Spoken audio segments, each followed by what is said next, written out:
Please be seated.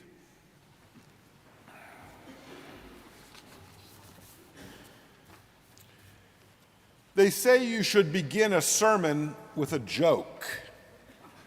I don't think that's necessarily true. In fact, I think if you can stick the landing, you can do better to conclude the sermon with a joke. A joke at the end. Shall we try it?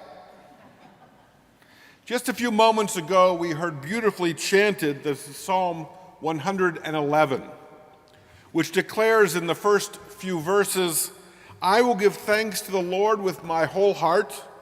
Great are the deeds of the Lord, studied by all who delight in them." There's something wonderfully human, I think, about engaging with God's works, not as stern scholars, but studying them with joy and amusement and delight, taking pleasure in creation's wonders. The ancient rabbis of the Talmudic period took this idea seriously, or more to the point, they took our engagement with the world joyfully. There's a midrash, a rabbinic interpretation that places joy and play and even laughter at the dawn of creation. For we are told in the midrashic literature that divine wisdom saddled up alongside God, if you will, in the form of humor and mirth, and was right there alongside God at the dawn of creation, such that amusement was the Creator's delight, and laughter was heard throughout God's inhabited land. Now, I've been slightly liberal with that translation, but in June of last year, none other than the late Pope Francis convened at the Vatican an international conference of comedians. I believe that officially such a gathering is known as a riot of comedians.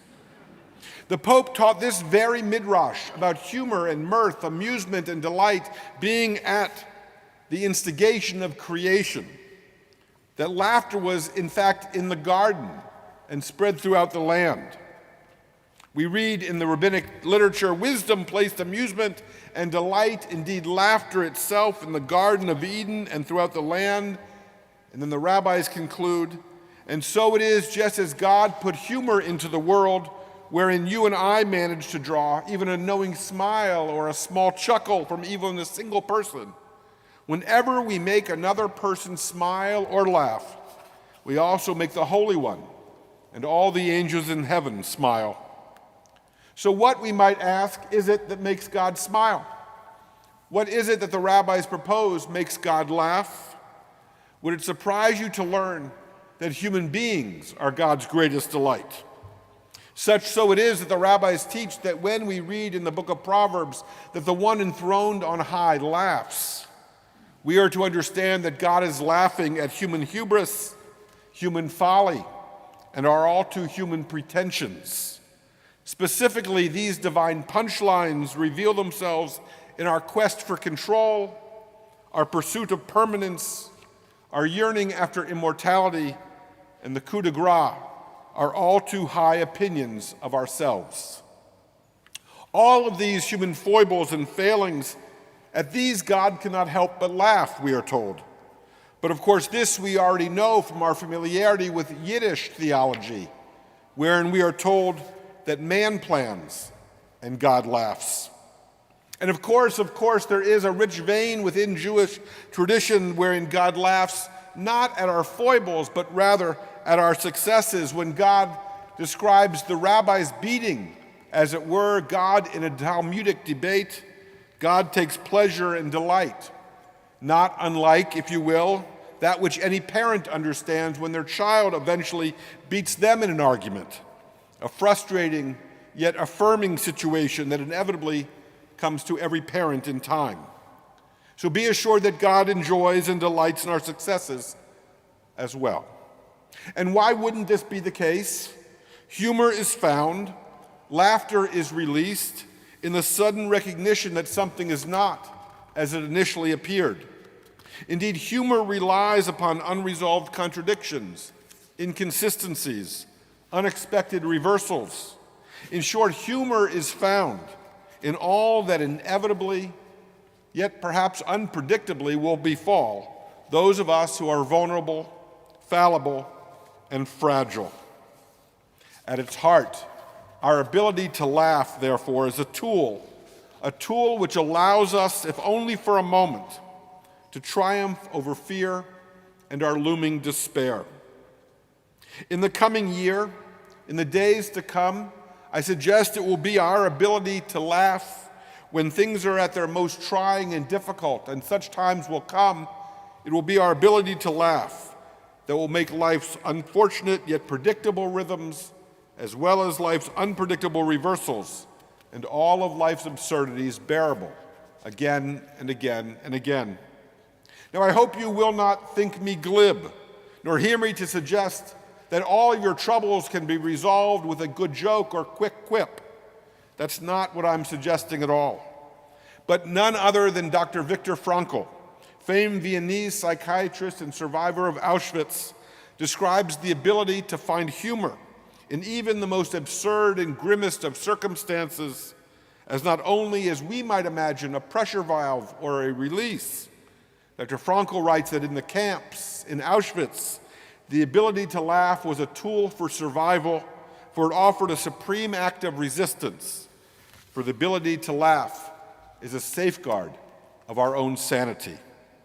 Indeed, in the camps, humor was among the soul's greatest weapons, for it is well known that more than anything else, humor offers us the ability to rise above any situation, if only for a few seconds.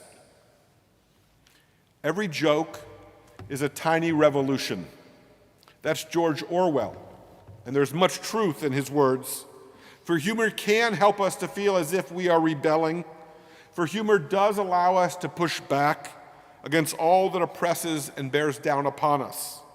And so too, does humor have the ability to bring us together. In the words of late Pope Francis, humor can foster closeness and unite people across differences, because it is easier to laugh together than it is to fight one another. As if to prove the point, the Talmud records the following story. Rabbi Baroka frequented the marketplace where the prophet Elijah often appeared to him. Now, Elijah, you may recall, is the one who, according to Jewish tradition, will herald the coming of the Messiah. Incidentally, Elijah is also the one who is understood to in time be able to resolve all disputes and to reconcile all aggrieved parties who have issues with one another. And so Baroka asked of his friend Elijah, is there anyone in this marketplace who has merited the world to come? Just then, two men walk by. Elijah signals to them and says to the rabbi, these two have a share in the world to come. So Baroka asks the two men, what are your occupations? We are jesters, they reply. When we see people who are sad, we strive to cheer them up. And when we see two people who are quarreling, we strive to make them laugh so they may thereby go and begin to make peace with one another. For this, these two merit heaven's reward, for the ability to laugh. The ability to laugh together is everything. You may recall that at the beginning of the sermon, I suggested that God takes delight in our pretensions, our quest for control, our penchant for permanence and power, our yearning for immortality, and our preening, which is to say, God delights in human beings because we are so apt to take ourselves so seriously. To this, none other than Reinhold Niebuhr, perhaps the 20th century's most widely read Protestant theologian, wrote an important article in the 1960s entitled Humor and Faith. In this, he taught, humor is a form of self-transcendence, for humor arises from the incongruities of life, especially our tendency to take ourselves so seriously. And in this, he continues, humor is an important vehicle for humility, particularly when confronting one's own pretensions. Or in the words of a good Catholic, Pope Francis, is the Pope Catholic? When you see your own reflection in the mirror and you like what you see, you should laugh. Now, please do not misunderstand me. None of this is to suggest that life or our own lives are not to be taken seriously. They certainly are. Above all else, life is serious business. My message today is that we must not only take life seriously, life deserves much more from us than that.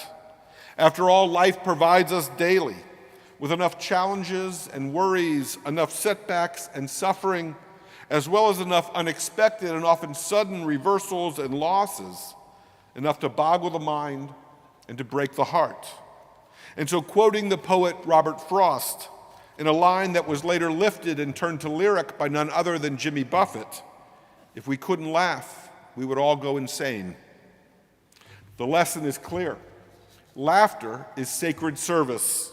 And to share a laugh, if only for a moment, among those whom we live and love, as well as to laugh with those with whom we disagree, and just as easily and perhaps especially the ability to laugh at ourselves, this is not trivial. I suggest it is transformational.